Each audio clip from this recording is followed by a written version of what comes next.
Thank you for being here today, Tyler. How are you, my friend? Doing great, brother. Thanks for having me on, man. Yeah, man. So first, we got to give you a round of applause for 60K your first month, which was a year ago, I believe, right? No, it was 9 months ago. Wow, Yeah, that's crazy. Good yeah. for you. So, number one, president of FFL Trident Life, and I'm going to ask a really stupid question. Can you explain to me what Trident Life means and why you chose that as your name? Yeah, man. So just had some significance. Before doing this, I was in law enforcement, and I was on an IRT team, SWAT team, whatever you want to call it, and that was kind of our insignia for that kind of was that brother and sisterhood of people and the camaraderie. So for me, it was just a strong symbol, and it's kind of I like to have that serve, secure, and just that commitment for our clients. So that's kind of what stuck with me and resonated with it, and it's a pretty cool looking logo, so that helps. It is very cool, and I felt really stupid trying to figure out what it meant. So not only are you 9 months in and selling at a high level, but you're building that we're going to talk about. But first, I just want you to touch upon a little bit where you came from, and what brought you to FFL. Yeah, man. So like I said earlier, I was in law enforcement for quite a while. Decided to transition from that. Wanted a little bit more of a work-life balance, and I decided to go into the world of corporate America. I was in telecom for about 12, 13 years. In my last 6, 7 years, I was in T-Mobile. I was in senior leadership there. And did that for quite a while. And I knew Marco Conde, who was a vice president from a competitor of T-Mobile. He actually tried to recruit me like a few times to come to his, and I would go over there and I would come back, and I never really went to where he was. And I saw Marco leave as a vice president. He was on the wrong side of the politics, and like every business has in corporate America. I saw him leave and start doing this whole life insurance thing. And I'm like, what? Marco's doing life insurance? What is he like? What is this guy doing? Like, he was a vice president. Why is he doing life insurance? Right? What is, so for me, I saw his success. And for like the first 6 months to a year, I'm like, man, there's no way this guy's making there's no way he's making $50,000. So I'd like shoot Marco a text, and he would kind of talk to me a little bit, and then I would just ghost him for like 3 months. I did this like 4 times. I'm surprised he even took my phone calls towards the end. And then finally one day I got this new boss, and it was just, I felt like I was in a rotating door in corporate America, from boss after boss after boss who had been out of the field for, 20 years. They had no idea what they were talking about, but they would dictate, my position, my earnings, and just my overall happiness of what that I did for, 50, 60 hours a week. Um, so I ended up going and doing a ride along. I saw him make like $4,000 in an afternoon. And then just to make sure he knew I knew it was real, he sent me a picture of his Americo statement the next day. I'm like, all right, I'm going to do this whole life insurance thing. So I decided to go all in. And, just because of a personal tragedy that happened to me and my family, I kind of understood the, importance of life insurance, and what that it can do for a family in a time of need, because my brother, he passed away at the age of 32. And I saw what that did for our family. So I really saw the value in it, and I thought it was another way from serving, and I really missed my background of law enforcement, being able to help and serve people. And I felt like for me, this was kind of like a calling, and it just all fell into place. Wow, it's an amazing story. And what's so interesting, if you look around the landscape of FFL, you hear so many stories like this of where people were just kind of drawn to it and the stars aligned correctly. And it's interesting. You also mentioned, like, with corporate America, where they're giving you like a title, but then you're not making the money behind the title. And here we could care less about titles because we're able to make the money that means more. You know what I mean? So now, this first month out 9 months ago, you write 60 grand. Yep. So what did that look like? Obviously, you listened to what Marco said, and Marco's amazing. What did that look like for you, lead flow wise? How uncomfortable were you? And kind of give us that picture of the first month. Yeah, brother. The one thing I'll tell you, I think that I truly believe anybody can attain that level to success coming out the gate, if they have the right mentality. So, I mean, there's nothing really special about me. I'm just an average guy, right? But the one thing I'll say that I did, and I think I did very well, I eliminated all distractions out of my life. You know, when I decided I was going to do this, okay, there was no more Netflix. There was no more Spotify. There was no more Apple Music. I was watching Family First Life YouTube, podcast, trainings, the playbook. I mean, that's all that my life was consumed of. There was nothing else outside of that. You know, I would say before that I ever picked up the phone to dial, I probably listened to at least 25 to 30 hours of live dials. Not only was I listening for the things that I liked, but I was listening for the things that I didn't like. So if I heard a producer that said something and it was consistently tripping him up, and I made a mental note, hey, don't ever say that, right? Um, and I've said this before, you know, I didn't watch any podcast unless it was someone that was a top producer. Because when you start with Family First Life, it's just like a loop of knowledge. Like you can start at the top and it's just going to play video after video after video. And for me, if they were producing 15 grand a month, I just went right past them. Like my goal was my first month to do 40 grand. Okay. So if they weren't doing at least $40,000, I just went past them and went to the next video. So for me, I kind of looked at it as a mentality thing to where I was going to have so much knowledge from the trainings and I was going to have heard every, because on the phone, there's really only what five, you're a master of the phones. There's probably 5 to 6 objections. That's really all that you're going to get. Right. So if you listen to it, if not live dials, you're going to hear people overcoming those consistently. And then you can prepare yourself for that. So a lot of people say, hey, were you nervous starting? I don't even think I was nervous. I really wasn't scared. I was just anxious. Like I wanted to get the ball rolling, because patience has always been something I've had to work on. So, you know, for me, I think that it was all about the preparation and the training. And then, like you said, lead flow. Um, you know, starting out, I had a comp cut due to COVID. And, you know, realistically, we only had about, I don't know, 17, 1800 bucks in our bank account at the time. And my first lead order out of the 17, 1800 bucks we had was a $1,500 lead order. Rent was doing like 2 weeks. My wife was super supportive because she knew how miserable I was in corporate America. But even her, when she saw me take 1,500 out of our like last 1,800 bucks, she's like, are you crazy? I'm like, listen, just give me a week and I'll make it back. I was that confident. And my wife, she doesn't work. She's supportive. She works now in the business with me, but at the time she wasn't working and I have 2 kids. So it wasn't like I had a huge safety net, but I was that confident in the system that we have. And I knew that if I just had enough leads, all it took was one, right? So I tried to set myself up to have so many leads on dial day. Even if I stumbled, even if I messed up, I still could book enough appointments to make a profit and to reinvest and order more leads.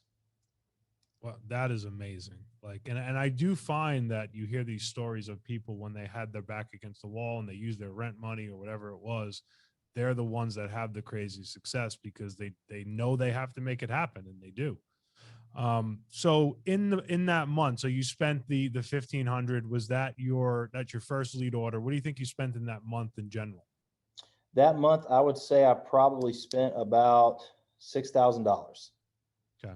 I would say 6 to 6,500, and I, brought in about 60. Um, and then the next month, I just turned up the heat. I'm like, listen, if I spent six and I made 60, what if I move my spend to 8, 9,000 a month? Then the next month I did 78,000.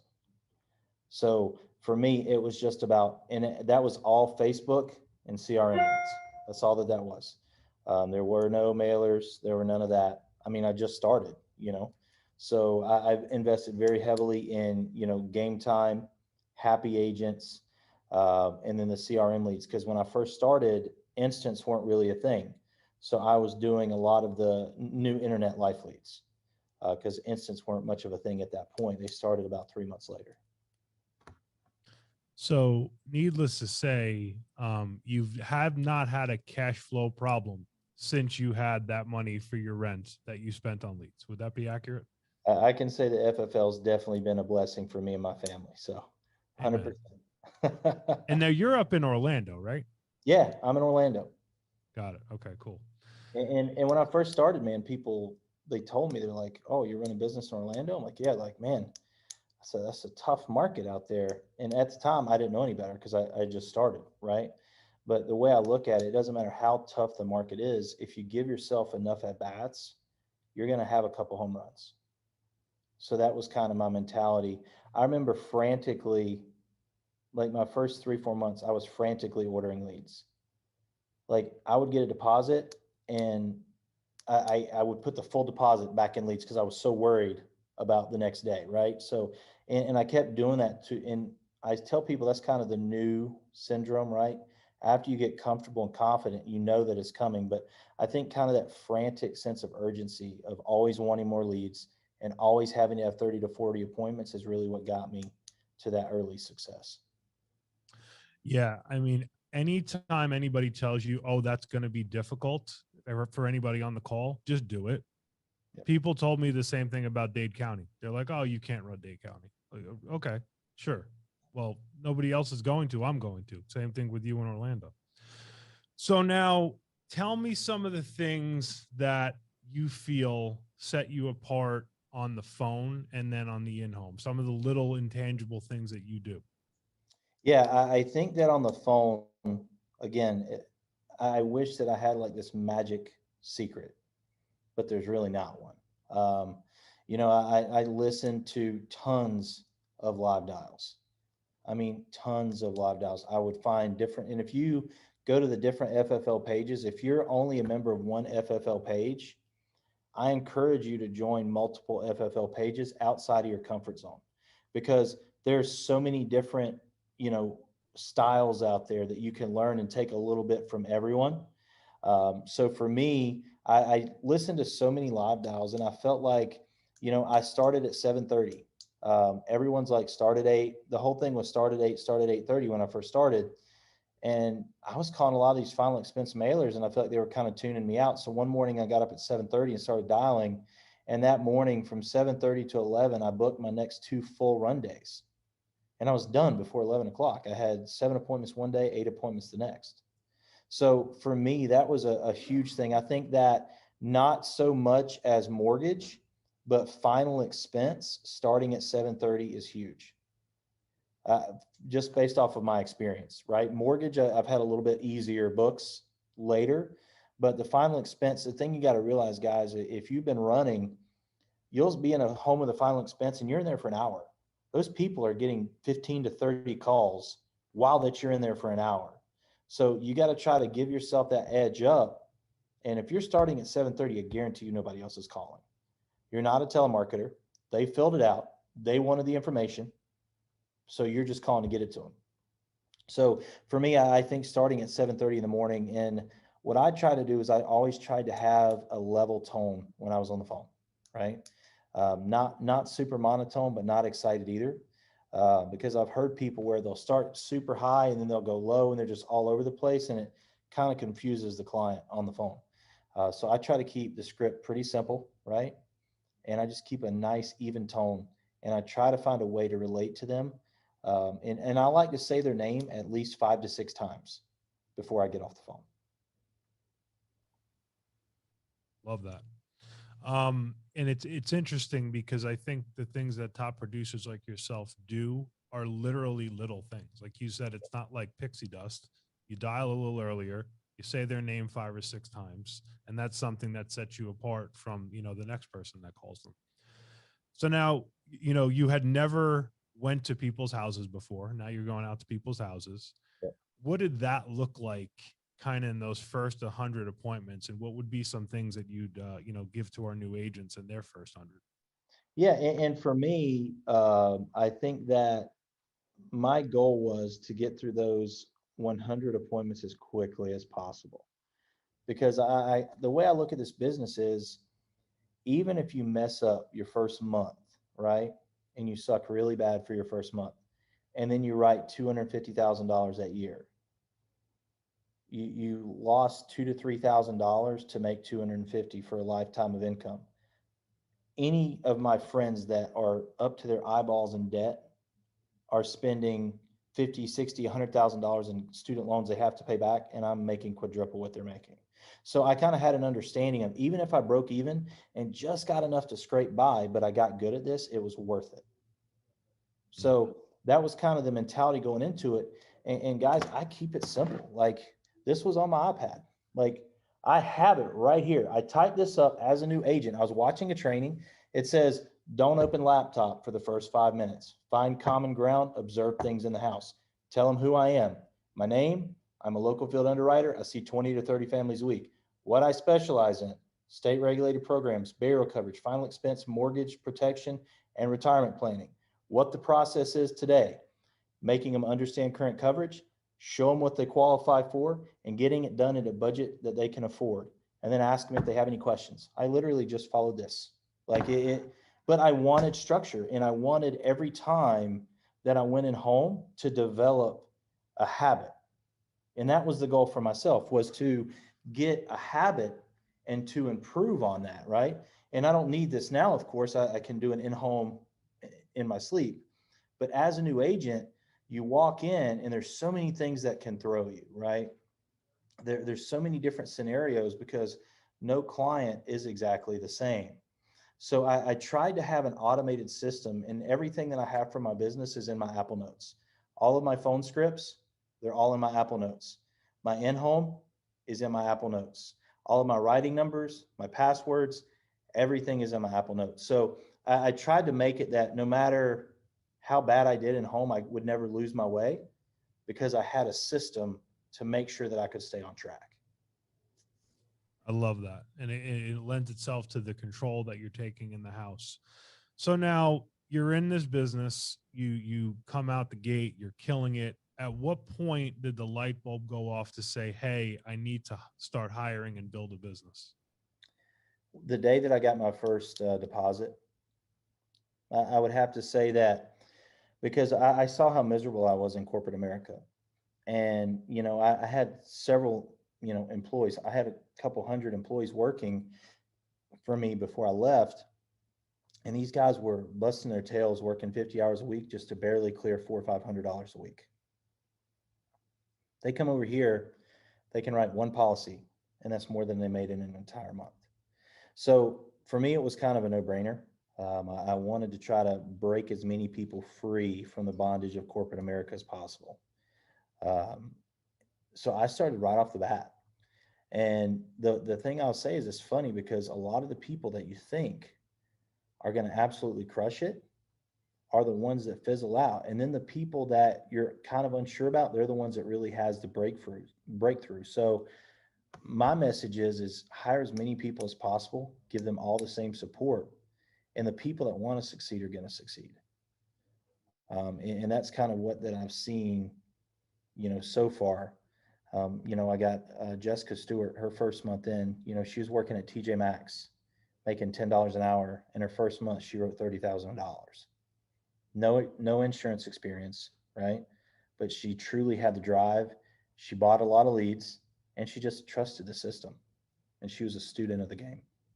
It's so funny you mentioned her, because I was going to ask you about her. How did you find her? Did she fill out an ad, or was it social media? Actually, she was a personal trainer at a gym with my wife up in North Carolina before we moved down to Florida. So she was a personal trainer before, and then she left that, just started working at TJ Maxx, and was kind of unhappy where she was at. And I mean, man, again, she came down to Miami. She wasn't licensed. She came down to Miami. She went to convention, and I never will forget. When I knew she was going to be successful, I walked up behind her, and she had a notebook like this thick. And this was, I think, the second day towards the end. There's already like 10 pages full of notes, and she had a 90-day plan of what she was going to do. So I knew at that point, like, okay, she's going to be successful. Mm. And she truly came out and did some really awesome things. And it's just because she's following the system. She's, buying the leads, and she's keeping it very, very simple. Mm. And how much more gratifying is it when you have agents that have success? It's like when we write, it's like, who cares? Like, but when you have people that you can help, Like how does that impact you? Well, to me, that's a better feeling than when I do it. Like I don't even post my IP on 90% of our chats and our reports. I don't even post mine because to me, that's irrelevant. I'm a leader. I'm expected to do well. For me, it's gratifying to see them win and to see them succeed. So for me, that's a more gratifying. I would rather every one of my team, issue pay, 30, 40,000 than me have an 80K month. To me, that's just more gratifying. And I feel like that's making more of an impact because we're helping multiple people all around us, the clients we serve and our agents and their families. And it's not just directly impacting me. So that's kind of the way that I've looked at it. And that's really made me feel good, man, about trying to grow this thing. And I definitely don't have it cracked. I'm trying to get better every day. I'm trying to learn from people like you and all the top producers that are running at a high level while growing a massive business. I still got a long way to go, but I'm trying to take a little bit away every day to get better. Awesome. So now you got into this new office a couple weeks ago, right, in Orlando, Yes. which is great. So what are some of the other things structurally that you have for your business, whether it be staff or different things that you're doing to grow it? Yeah, man, I think that I really started getting into staff probably about 3, 4 months ago. I felt like I've been running long enough that I could really sustain staff, and I wish I would have gotten staff earlier. But I got a recruiter, I got an admin, and my wife also works with us, and she does all of the back end stuff, trying to help with contracting. She's kind of a jack of all trades. And I'm actually getting ready to bring on another recruiter next week.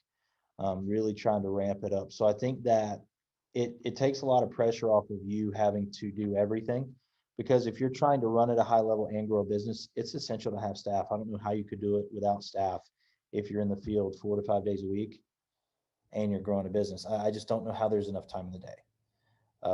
So for me, I think that staff is essential. And I think that for me, the number one thing you need is a recruiter because you need the people. You need your agency to grow to help fuel your business. It's like pouring gasoline on fire to make sure that you continue that growth. What are some of the online platforms that you use? I'm sure a lot of social media. Um, and what do you think you spend on ad spend a month? Because I think that's something that, maybe we talk about and don't talk about sometimes, when we're growing it. What does your structure look like there? Yeah, so for recruiting, we're using Career Builder, ZipRecruiter, and we do a ton of social media outreach. I think that you can get just as much off of that if you utilize it correctly, and the cost is minimal. Even if you're using Facebook ads and you're combining that with reaching out to people directly. But as far as ad spend, probably $1,500 to $2,000 a month. Okay. Yeah. It's a reasonable number. And you're running 4 days still? Or are you 3 days in the I'm field? running 4 days. Okay. Yeah, so running 4 days a week, and now I've transitioned, and I'll tell people, kind of going back a little bit. I think also, Steve, something that really helped me early when I first started. I think that a lot of people only ran final expense for like their first year to year and a half. As an agent, I started doing mortgage protection 2 weeks in, and I think that the mortgage protection, along with the final expense and being more well-rounded and really studying every facet of the business, did help come out and write a lot of those numbers very early on. Yeah, I love that. Anything that you can leave for new agents kind of starting out, some of the things that maybe you give to your team when they start that could help some of our new people as we wrap things up here? Yeah, man, I think that the biggest thing is in this business is the phones. In home really takes care of itself, guys. You have an e-app, it will not let you go to the next page if you're doing something wrong. Like it's almost impossible to screw up an e-app. So as a new agent, I remember being super intimidated. I'm like, well, how do I know every price? How do I know all these extra things? And it just kind of bogs your mind down and takes away from the things that you need to really focus on. I think that you need to record your dials and you need to be just dialing multiple times. I dialed every day, not just 2 days a week. I was dialing every day from 7:30 to 10 o'clock, no matter what. It didn't matter. because I was always, if my day was stacked, I was stacking for the next day. So I wanted to get to a point to where I was super confident on the phones. And no matter how many live dials you can listen to, that's going to give you the right message. But to really get your tonality down and to be able to overcome those objections, I think it's key that you need to be on the phone at least 4 to 5 days a week. Because like I said, in my in-home, I had it written down so I could memorize it. And now I can do it, asleep. Same thing with the phones. Block yourself out till, 9:45, 10 o'clock, and every day bang on the phones from 7:30 to 9 to 9:30. Like, if make yourself uncomfortable to a point to where it's not uncomfortable anymore. It just feels like another day in the office. And when you start to do that, it does multiple things. It gives your confidence a huge boost. It gets you a lot more at bats, which is going to make you a lot more issue premium. And it just makes you more comfortable as a producer overall. I really think that it's just about getting in front of as many people as possible. And I saw, I don't remember who it was, but they kind of had a graph one time. And it was like, a 33, 33, 33, like 3 circles. You had, the top circle, hold on, I'll do it right here. And then you had a bottom circle and then a middle. So 33, 33, 33. And this really was stuck home for me. So sorry about the ugly handwriting. So your top circle is your people that no matter what happens, they're going to buy, right? There's 33% of the clients that you sit with. It doesn't matter what you do, they're going to buy a policy unless you insult them in home. Then you got the 33%. Still in the vehicle. Then you got the 33% that's never going to buy no matter what you do, right? And where your talent comes into play is that middle 33, 34%. That's where, as you get better, you're going to be able to close that 33, 34% in the middle. And that's really going to make that huge difference. So I knew I had a 30% chance of closing everyone. So if I booked enough, 30% of a lot is a lot better than 30% of a little. And as I progressed, I closed that middle ring and got to a point where I was so confident that if I was sitting with him and if they qualified, I was going to close the deal and protect the family. I love that. It's simple breakdown of numbers. My friend, this has been great. Your structure is amazing. I really look forward to all the things you guys are doing and the growth that you're going to see. Anything we can do for you, please reach out. And just thank you again, my friend. Hey, man. Thanks for having me on. All right, buddy. Take care. Hey, Steve, great.